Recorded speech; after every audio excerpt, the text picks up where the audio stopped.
નમસ્કાર મિત્રો, ઘણા બધા લોકોનો સવાલ છે કે વીસમો હપ્તો ક્યારે આવશે। મીડિયા દ્વારા અને ઘણા બધા યુટ્યુબરો દ્વારા એવી માહિતી આપવામાં આવી રહી હતી કે 20 જૂનના રોજ ખેડૂતોના ખાતામાં વીસમો હપ્તો જમા કરવામાં આવશે, પરંતુ 20 તારીખને વીત્યા આજે ઘણો બધો સમય થઈ ચૂક્યો છે, પરંતુ હજુ સુધી ખેડૂતોના ખાતામાં વીસમો હપ્તો જમા કરવામાં આવ્યો નથી।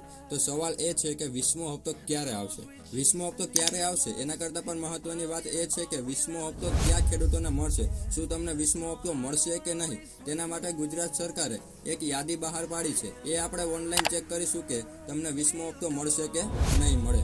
મિત્રો, તમારે કોઈ પણ એક બ્રાઉઝર ઓપન કરી લેવાનું રહેશે, ત્યારબાદ તમારે પીએમ કિસાન સર્ચ કરવાનું રહેશે। તમારી સામે પીએમ કિસાનની જે વેબસાઇટ આવશે તેને ઓપન કરી લેવાની રહેશે। તમારી સામે આ પ્રકારે એક પેજ ઓપન થઈ જશે, જેમાં તમારે નો યોર સ્ટેટસના આઇકન ઉપર ક્લિક કરવાનું રહેશે, જેમાં તમારે રજિસ્ટ્રેશન નંબર દાખલ કરવાના રહેશે। જો તમને રજિસ્ટ્રેશન નંબર યાદ ના હોય તો તમારે નો યોર રજિસ્ટ્રેશન નંબર ઉપર ક્લિક કરવાનું રહેશે, જેમાં તમે મોબાઈલ નંબર અને આધાર કાર્ડના નંબર ઉપરથી તમારા રજિસ્ટ્રેશન નંબર જાણી શકો છો। તો અહીંયા હું મોબાઈલ નંબર દાખલ કરી દઉં છું। મોબાઈલ નંબર દાખલ કર્યા બાદ તમને જે કેપ્ચા દેખાઈ રહ્યો છે તે તમારે ફિલ કરવાનો રહેશે।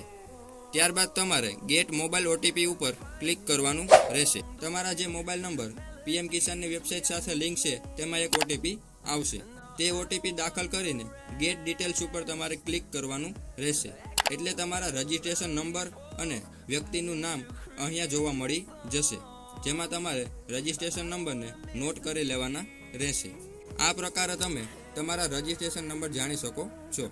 ત્યારબાદ તમારે બેક આવવાનું રહેશે અને તમારે ફરીથી નો યોર સ્ટેટસના આઇકન ઉપર ક્લિક કરવાનું રહેશે, જેમાં તમારે રજિસ્ટ્રેશન નંબર દાખલ કરવાના રહેશે અને બાજુમાં જે કેપ્ચા દેખાઈ રહ્યો છે તે ફિલ કરવાનો રહેશે। ત્યારબાદ તમારે ગેટ ઓટીપીના આઇકન ઉપર ક્લિક કરવાનું રહેશે। તમને જે ઓટીપી પ્રાપ્ત થાય છે તે તમારે અહીંયા દાખલ કરવાનો રહેશે। તમારી સામે આ પ્રકારે એક પેજ ઓપન થઈ જશે, જેમાં તમારી પર્સનલ ઇન્ફોર્મેશન હશે।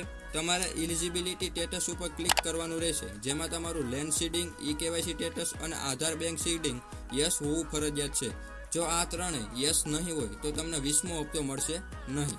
ત્યારબાદ તમારે લેટેસ્ટ ઇન્સ્ટોલમેન્ટ ડિટેલ્સ, જેમાં 20મા હપ્તા ઉપર ક્લિક કરવાનું રહેશે। અહીંયા તમે એફટીઓ પ્રોસેસ જોઈ શકો છો કે યસ થઈ ગયું છે, એટલે કે 20મા હપ્તાની પ્રોસેસ થઈ ગઈ છે। તો અહીંયા યસ હશે તો જ તમને 20મો હપ્તો મળશે, નહીં તો તમને 20મો હપ્તો નહીં મળે। અને અહીંયા તમે પેમેન્ટ સ્ટેટસ પણ જોઈ શકો છો કે પેમેન્ટ સ્ટેટસ પ્રોસેસમાં છે, એટલે કે 20મો હપ્તો હવે ટૂંક જ સમયમાં ખેડૂતોના ખાતામાં જમા થઈ જશે।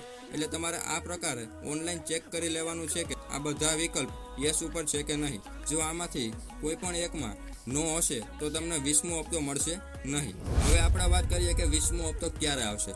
તો મિત્રો, સરકાર દ્વારા 20મા હપ્તાને લઈને કોઈ સત્તાવાર જાહેરાત કરવામાં આવી નથી, પરંતુ 20મો હપ્તો હવે ટૂંક જ સમયમાં ખેડૂતોના ખાતામાં જમા કરવામાં આવશે। 19મો હપ્તો આવ્યાને ઘણો બધો સમય વીતી ગયો છે અને દર 4 મહિને એક નવો હપ્તો ખેડૂતોને આપવામાં આવે છે, એટલે 4 મહિનાથી વધુ સમય થઈ ગયો છે, એટલે કે ટૂંક જ સમયમાં ખેડૂતોના ખાતામાં 20મો હપ્તો જમા કરવામાં આવશે।